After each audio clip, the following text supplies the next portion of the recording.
У Беларусі закрываюцца сельскія крамы. Там няма каму працаваць. Па ўсёй краіне не хапае 4669 прадаўцоў.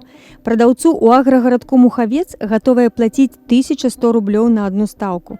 Знайсці супрацоўніка на такія ўмовы не могуць з лістапада мінулага году, і гэта не адзіны выпадак. Кіроўцаў патрабуецца яшчэ болей 13 610 вольных працоўных месцаў, але ахвотных няма. Шукаюць кіроўцаў нават на заробак 9 000 рублёў. Яшчэ летась Асацыяцыя прафесійных перавозчыкаў пасажыраў Беларусі заяўляла, што краіне не хапае 60% кіроўцаў. Ужо некалькі гадоў у Беларусі дэфіцыт медыкаў. Цяпер у агульнай базе вакансій больш за 5000 месцаў для лекараў. Чаму ў Беларусі працаваць няма каму? Прычына – адток людзей за мяжу. Эканамістка Анастасія Лузгіна лічыць, што цяперашнія захады, каб знізіць кадравы дэфіцыт у Беларусі, толькі касметычныя. Трэба правесці глыбокія рэформы, каб спыніць адток людзей і прыцягнуць замежных спецыялістаў.